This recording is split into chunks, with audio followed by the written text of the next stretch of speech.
ಬೆಂಗಳೂರಲ್ಲಿ ಖತರ್ನಾಕ್ ಬೈಕ್ ಕಳ್ಳರನ್ನ ಕೊನೆಗೂ ಬಂಧಿಸಲಾಗಿದೆ. ರಂಜಿತ್, ಯುವರಾಜ್, ವಿನೋದ್ ಹಾಗೂ ಮಣಿಕಂಠನನ್ನ ಬಂಧಿಸಲಾಗಿದೆ. ಬೆಂಗಳೂರಿನಲ್ಲಿ ಬೈಕ್ ಕದ್ದು ತೆಲುಗು ಸಿನಿಮಾ ಪುಷ್ಪ ಶೂಟಿಂಗ್ ನಡೆಸಿದ ಪ್ರದೇಶಕ್ಕೆ ಬೈಕ್ ಮಾರಾಟ ಮಾಡ್ತಿದ್ರು. ವಡಗೊತ್ತೂರು ಗ್ರಾಮ ಬೆಟ್ಟದ ಪ್ರದೇಶವಾಗಿದ್ದು ಹೀರೋ ಹೋಂಡಾ ಬೈಕ್ ಇದ್ರೆ ಮಾತ್ರ ಬೆಟ್ಟಕ್ಕೆ ಹೋಗಲಾಗುತ್ತೆ. ಹೀಗಾಗಿ ಹೀರೋ ಹೋಂಡಾ ಬೈಕ್ ಮಾತ್ರ ಕಳ್ಳತನ ಮಾಡ್ತಿದ್ರು. ಸದ್ಯ ಸಿಸಿಟಿವಿ ಆಧರಿಸಿ 4 ಆರೋಪಿಗಳನ್ನ ಪೊಲೀಸರು ಬಂಧಿಸಿದ್ದಾರೆ. ಬಂಧಿತರಿಂದ 50 ಲಕ್ಷ ಬೆಲೆ ಬಾಳುವ 60 ಬೈಕ್ ರಿಕವರಿ ಮಾಡಲಾಗಿದೆ. ಬೆಂಗಳೂರು ಅಶೋಕನಗರ ಪೊಲೀಸರು ಭರ್ಜರಿ ಕಾರ್ಯಾಚರಣೆ ನಡೆಸಿ 3,16,00,000 ಮೌಲ್ಯದ MDMA ಮಾದಕ ವಸ್ತು ವಶಕ್ಕೆ ಪಡೆದಿದ್ದಾರೆ.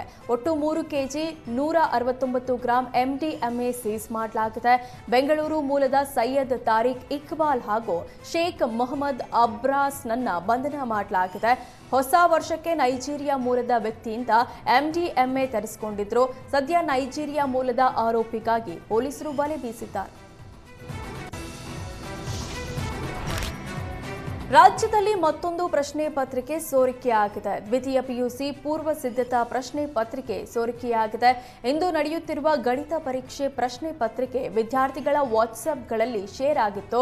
47 ಪ್ರಶ್ನೆಗಳಿರುವ 80 ಅಂಕಗಳ ಗಣಿತ ಪ್ರಶ್ನೆ ಪತ್ರಿಕೆ ಸೋರಿಕೆಯಾಗಿದ್ದು, ಲೀಕ್ ಆದ ಪ್ರಶ್ನೆ ಪತ್ರಿಕೆಗೆ ಇಂದು ಪಿಯು ಪರೀಕ್ಷಾ ಮಂಡಳಿ ಎಕ್ಸಾಮ್ ನಡೆಸಿದೆ.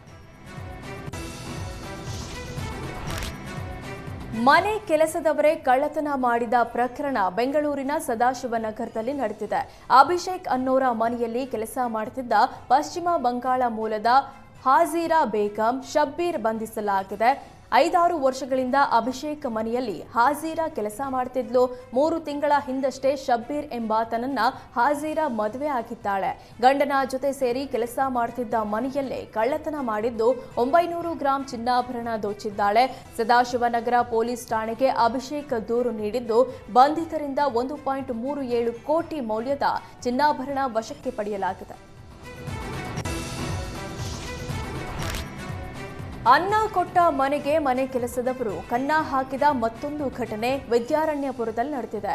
ಕಳ್ಳತನ ಮಾಡಿ ಹರಕೆ ತೀರಿಸಲು ಧರ್ಮಸ್ಥಳ ಟ್ರಿಪ್ ಹೋಗಿದ್ದ 4 ಆರೋಪಿಗಳನ್ನ ಪೊಲೀಸರು ಬಂಧಿಸಿದ್ದಾರೆ. ಉದ್ಯಮಿ ಗೋಪಾಲ ಶಿಂದೆ ಮನೆಯಲ್ಲಿ ಬಿಹಾರ ಮೂಲದ ಮಂಜಿತ್ ಮತ್ತು ದೊಡ್ಡಬಳ್ಳಾಪುರದ ನರೇಂದ್ರ ಕೆಲಸಕ್ಕೆ ಸೇರಿದ್ರು. ಕಳ್ಳತನ ಮಾಡಲು ನರೇಂದ್ರ ತನ್ನ ಸ್ನೇಹಿತ ಮಂಜುನಾಥ್ ಸಹಾಯ ಪಡೆದಿದ್ದ. ಮಂಜಿತ್ ಕಳವು ಮಾಡಲು ಬಿಹಾರದ ಸ್ನೇಹಿತ ಚಂದನ್ ಅನ್ನ ಕರೆಸಿಕೊಂಡಿದ್ದ. ಉದ್ಯಮಿ ಕುಟುಂಬಸ್ಥರು ಕ್ರಿಸ್ಮಸ್ ರಜೆ ಹಿನ್ನೆಲೆ ಪ್ರವಾಸಕ್ಕೆ ತೆರಳಿದ್ರು. ಈ ವೇಳೆ ಖದೀಮರು ಕೈಚಳಕ ತೋರಿಸಿದ್ದು ಸಿಸಿಟಿವಿಯಲ್ಲಿ ಸೆರೆಯಾಗಿದೆ. ಪ್ರವಾಸದಿಂದ ವಾಪಸ್ ಬಂದಾಗ ಪ್ರಕರಣ ಬೆಳಕಿಗೆ ಬಂದಿದ್ದು, 550 ಗ್ರಾಂ ಚಿನ್ನಾಭರಣ, 3 ಲಕ್ಷ ನಗದು, 3 ಕೆಜಿ ಬೆಳ್ಳಿ ಸಾಮಗ್ರಿಗಳನ್ನು ಪೊಲೀಸರು ವಶಕ್ಕೆ ಪಡೆದಿದ್ದಾರೆ.